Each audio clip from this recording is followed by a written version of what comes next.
तो दोस्तों जितने लोग भी अपना प्री बोर्ड का सामाजिक विज्ञान का पेपर देकर आ रहे हैं वो अपना उत्तर मिला लीजिए। और जिन लोगों का अभी सामाजिक विज्ञान का पेपर नहीं हुआ उनके लिए तो ये वीडियो बहुत ही स्पेशल है, क्योंकि यही सामाजिक विज्ञान का पेपर हर स्कूलों में आ रहा है, यानी कि हर जगह यही पेपर वायरल हो रहा है। इसलिए आपको ये वीडियो देखने की पूरी ज़रूरत है, इसलिए आप इस वीडियो को थोड़ा सा भी मत छोड़िएगा। इस वीडियो को पूरा देख लीजिए, आपके पेपर में भी यही आएगा। लेकिन अभी तक आप लोगों का कितना पेपर हो गया है कमेंट में जरूर से बताइएगा, और अभी तक आप लोगों का कौन कौन सा पेपर बचा है ये भी बताइएगा, ताकि मैं आपके लिए वीडियो ला सकूं। ठीक है, तो चलिए आगे बढ़ते हैं अपने क्वेश्चन की ओर। सबसे पहले आपको यहाँ पर अपना अनुक्रमांक भरना था, यानी कि रोल नंबर, ठीक है, और यहाँ पर अपना नाम भरना था। आपको 12 पृष्ठों में ये पेज मिल जाएगा, और ये सामाजिक विज्ञान का वायरल प्री बोर्ड वाला पेपर है। ठीक है, जिन लोगों का प्री बोर्ड का नहीं हुआ वो लोग ये वीडियो जरूर से देखें, और जिन लोगों का हो गया है वो लोग अपना आंसर मिला लीजिए। ठीक है, कौन सा किस प्रश्न का उत्तर है सब कुछ मिला लीजिए। सबसे पहले यहाँ पर आपको 3 घंटे 15 मिनट दिए जाएंगे प्रश्न पत्र को हल करने के लिए। ठीक है, सबसे पहले यहाँ सामान्य निर्देश में आपको क्या 15 मिनट परीक्षार्थियों को प्रश्न पत्र पढ़ने के लिए निर्धारित है, यानी कि इस क्वेश्चन पेपर को आपको 15 मिनट के लिए क्या करना है, पढ़ना है, और सभी प्रश्न करना अनिवार्य है। ये आपके निर्देश हो गए।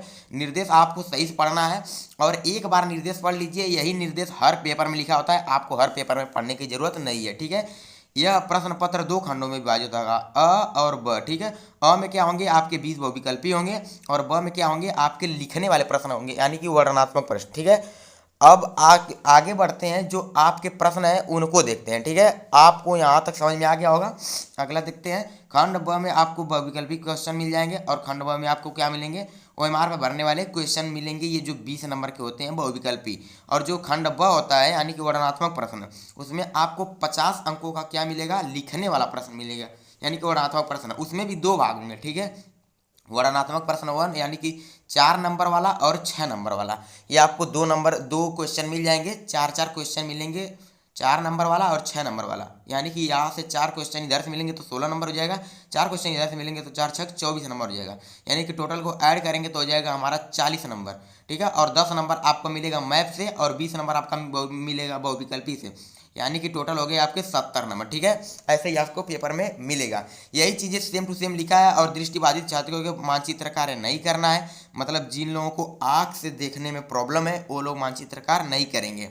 और ये इसमें लिखा है मानचित्र को प्रश्न पत्र से फाड़ कर सही से चिपकाना। ठीक है, मजबूती के साथ क्या करना है, बांध देना है। तो चलिए अपने प्रश्न की ओर बढ़ते हैं सीधा, और देखते हैं इसका सही सही आंसर क्या है। दोस्तों मेरे पास ये प्रश्न पत्र जो आप देख रहे हैं 825 BAS, ये प्रश्न पत्र नहीं मिल पाया है, तो मैंने सेम टू सेम वही क्वेश्चन अपने अपलोड करके अपने कॉपी पर उतार लिया है, जो आपके सामने ये रहा। और आपको यही क्वेश्चन पेपर में देखने को मिलेंगे, अभी जिन लोगों का पेपर नहीं हुआ है। और जिन लोगों का हो गया है यही क्वेश्चन आया था, सिर्फ ये मैंने अपने कॉपी पर उतार लिया, क्योंकि ये पेपर मुझे मिल नहीं पाया था, हमारे गाँव में बच्चे उपलब्ध नहीं हैं इस कक्षा 10 के। ठीक है, तो सबसे पहला क्वेश्चन आया था, फ्रांस की क्रांति कब हुई थी, तो 1789 में। बिल्कुल राइट आंसर हो जाएगा। ऑप्शन आपको 4 दिया था, लेकिन आपका ऑप्शन नंबर 1 ही सही होगा, जो है 1789। आंसर देख लीजिए, पेपर में आएगा तो आपको सिर्फ मारना होगा। आप सिर्फ एक बार आंसर देख लीजिए, आप जब पेपर में 4 विकल्प पाएंगे तो आपको याद आ जाएगा कि हाँ मैंने यही विकल्प सही करना है। ठीक है, जर्मनी के एकीकरण का जनक किसे कहा जाता है, बिस्मार्क को कहा जाता है।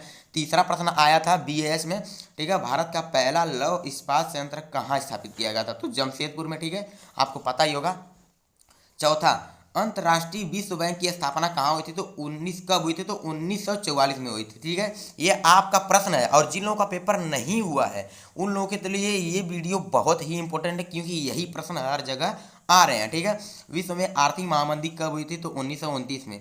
ठीक है, अभी तक अगर ये वीडियो आपको पसंद आ रही होगी तो जरूर एक से लाइक कर दीजिएगा। बाकी चैनल पर अगर आप नए हैं तो सब्सक्राइब भी कर लीजिए, क्योंकि ऐसे से मैं वीडियो लाता रहता हूँ जो आपके बोर्ड एग्जाम में धमाल मचा देंगे। ठीक है, कॉर्न लॉ किस देश से संबंधित है, तो ब्रिटेन, इसलिए इस चैनल को सब्सक्राइब कर लीजिए। ठीक है, यहाँ पर देखिए ब्रिटेन सही हो जाएगा। हिंदी क्या है, राजभाषा, यानी कि राजभाषा है। ठीक है, ये राष्ट्रीय भाषा नहीं है, राजभाषा है। ठीक है, अब 8वां जो आपके प्रश्न में क्वेश्चन आया था, जनसंघ की स्थापना हुई थी कब हुई थी, तो 1951 में हुई थी। ये आपका राइट आंसर हो जाएगा। जब आपको 4 ऑप्शन मिलेगा तो उसमें 1951 ही आप लोग मारना। ठीक है, निम्न में से किसका संबंध लोकतंत्र से नहीं है, तो बहुसंख्यकों का जो शासन है लोकतंत्र से संबंधित नहीं है। 10वां क्वेश्चन देखिए, वेरी वेरी इंपॉर्टेंट क्वेश्चन था।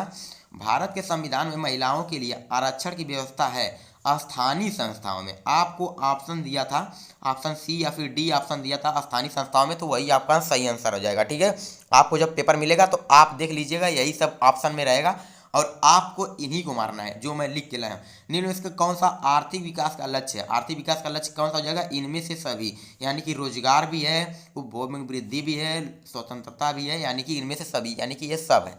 ठीक है, तृतीयक क्षेत्र का व्यवसाय, व्यवसाय यानी पूछा है तृतीयक क्षेत्र का। तृतीयक क्षेत्र क्या होता है? बैंकिंग, बैंकिंग ये क्या आता है? तृतीयक क्षेत्र के अंतर्गत आता है। 14वां क्वेश्चन देखिए, वेरी वेरी इंपॉर्टेंट क्वेश्चन था। 13वां निम्न में से कौन अनौपचारिक साख को नियंत्रित करता है? तो आरबीआई करता है कि वित्त मंत्री करता है कि कर्जदार करता है?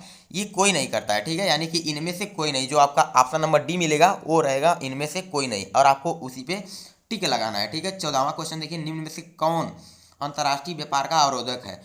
तो यहाँ पर आयात कर, घरेलू व्यापार में संरक्षण, यानी कि ये दोनों हैं। ठीक है, पहला भी है और दूसरा भी है, यानी कि हम मारेंगे तो दोनों तो मार नहीं सकते, यानी कि यहाँ पर आप ऑप्शन नंबर जब सी देखेंगे तो ए बी दोनों दिया है, यानी कि ये ऑप्शन नंबर सी सही हो जाएगा, बिल्कुल राइट आंसर। 15वां क्वेश्चन देखिए जो आपके सामने ये रहा, और वेरी वेरी इंपॉर्टेंट क्वेश्चन था, हर साल पूछा जा रहा है। ठीक है, ये देखिए 15वां क्वेश्चन मैं सब कुछ लिख के लाया हूँ क्योंकि पेपर मेरे पास आ नहीं पाया है, और आप लोग पेपर भेज दीजिएगा। ठीक है, आप लोग पेपर भेज दीजिए, मैं इसका फुल सॉल्यूशन ला दूंगा, मैप कैसे भरना है और बड़े बड़े प्रश्नों के उत्तर कैसे देना है, कितने पेज में देना है, और छोटे प्रश्नों के उत्तर कितने पेज में देना है, सब कुछ बताने वाला हूँ। ठीक है, अगर आपको भी 99 लाना है या फिर 95 प्लस लाना है सामाजिक जैसे विज्ञान में, तो इस चैनल को जरूर से सब्सक्राइब कर लीजिए। बाकी अगर ये आपको वीडियो पसंद आ रही हो तो जरूर से लाइक कर दीजिए आप अपनी मेहनत के लिए। ठीक है, उपभोक्ता के शोषण का एक रूप है, तो उपभोक्ता का शोषण कैसे होता है? दुकानदार क्या करते हैं? मिलावटी वस्तु देते हैं, अनुचित कीमत लेते हैं, यानी कि बढ़ा कर कीमत लेते हैं, और वजन भी कम देते हैं, यानी कि ये सभी जो ऑप्शन नंबर सही डी है सही हो जाएगा। ठीक है, ये सब ऑप्शन नंबर सही नहीं है। ठीक है, ऑप्शन नंबर डी यानी कि चारों सही है। ठीक है, संपूर्ण उत्तरी मैदान बना है तो किस मृदा से बना है? तो जलोढ़ मृदा से बना है, यानी कि जलोढ़ मिट्टी से। ठीक है, 17वां क्वेश्चन देखिए, निम्न में से कौन वन संसाधन के सिकुड़ने का कारण नहीं है? वन संसाधन के जो आपको ऑप्शन नंबर डी दिया होगा उसमें पेपर में जाइएगा, यही पेपर मिलेगा आपको, इसके बाहर नहीं मिलेगा। ठीक है, जो आपका ऑप्शन नंबर डी रहेगा आरक्षित वनों का विस्तार, इसी पर आपको टिक लगा देना है। ठीक है, अगर आपका कोड मिल गया तो आपका समझ लीजिए पूरा पेपर ही मिल गया। निम्न में से कौन भारत में रोपड़ फसल का उदाहरण नहीं है? तो जो धान है रोपड़ फसल का उदाहरण नहीं है। 19वां क्वेश्चन देखिए, निम्न में से कौन खनिज उद्योग है? यानी कि पेट्रो रसायन जो है खनिज उद्योग है। ठीक है, आपको इसी पर ट्रिक लगाना था, इसके बाद आपको नहीं पूछेगा पेपर में क्योंकि ये बीएएस का वायरल प्रश्न पत्र है। ठीक है, स्वर्णिम चतुर्भुज योजना संबंधित है महाराज मार्ग विकास से, और जिन लोगों का अभी तक सामाजिक विज्ञान का पेपर नहीं हुआ है ये प्रश्न जरूर से याद कर लेंगे।